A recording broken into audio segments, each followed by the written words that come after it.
ഒരൊറ്റ ഭാഷ സംസാരിക്കുന്ന നാടായി നമ്മളെ ഒതുക്കാൻ ചിലർ ശ്രമിക്കുന്നുണ്ടെന്ന് മുഖ്യമന്ത്രി പിണറായി വിജയൻ. അതിനെതിരായുള്ള പ്രതിരോധമാണ് കോട്ടയത്തെ അക്ഷര മ്യൂസിയം എന്ന് അദ്ദേഹം പറഞ്ഞു. സംസ്ഥാന സർക്കാരിൻ്റെ അഭിമാന പദ്ധതിയായ രാജ്യത്തെ ആദ്യ ഭാഷാ മ്യൂസിയം മുഖ്യമന്ത്രി ഇന്ന് നാടിന് സമർപ്പിച്ചു. ലോകത്തെ അപൂർവമാണ് ഭാഷാ മ്യൂസിയം. അതിലൊന്നാണ് കേരളത്തിൽ തുടക്കം കുറിച്ചതെന്ന് മുഖ്യമന്ത്രി. രാജ്യത്തിൻ്റെ വിജ്ഞാന കേന്ദ്രമായി അക്ഷര മ്യൂസിയം മാറും. ഒരൊറ്റ ഭാഷ സംസാരിക്കുന്ന നാടായി നമ്മളെ ഒതുക്കാൻ ചിലർ ശ്രമിക്കുമ്പോൾ അതിനെതിരെയുള്ള പ്രതിരോധമാണ് ഇതെന്നും അദ്ദേഹം വ്യക്തമാക്കി.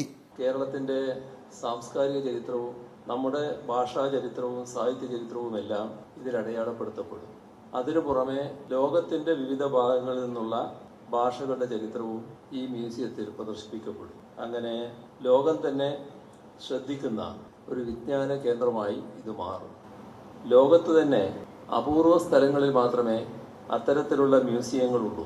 മലയാളമടക്കമുള്ള നമ്മുടെ ഭാഷകളെ ഇല്ലാതാക്കിക്കൊണ്ട് നമ്മുടെ രാജ്യത്തെ ഭാഷാ വൈവിധ്യങ്ങളെ ഇല്ലായ്മ ചെയ്യാനുള്ള ശ്രമങ്ങൾ നടക്കുന്നൊരു ഘട്ടമാണിത്. ഒരൊറ്റ ഭാഷ സംസാരിക്കുന്ന നാട് എന്ന നിലയിലേക്ക് നമ്മുടെ രാജ്യത്തെ ചുരുക്കാൻ ചിലർ കിണഞ്ഞു പരിശ്രമിക്കുന്നുണ്ട്.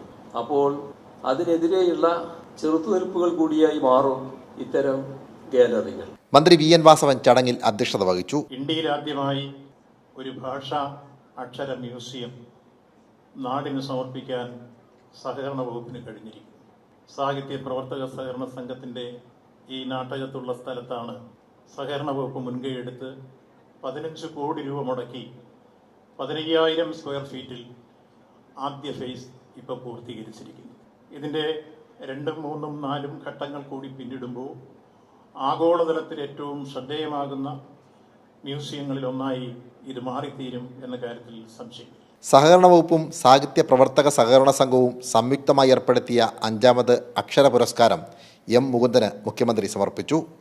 അക്ഷര ടൂറിസം സർക്യൂട്ട് പദ്ധതിയുടെ പ്രഖ്യാപനവും പിണറായി വിജയൻ നിർവഹിച്ചു. സാഹിത്യ സഹകരണ സംഘത്തിൻ്റെ ഉടമസ്ഥതയിലുള്ള കോട്ടയം നാട്ടകത്ത് 15,000 ചതുരശ്ര അടിയിലാണ് മ്യൂസിയം നിർമ്മിച്ചിരിക്കുന്നത്.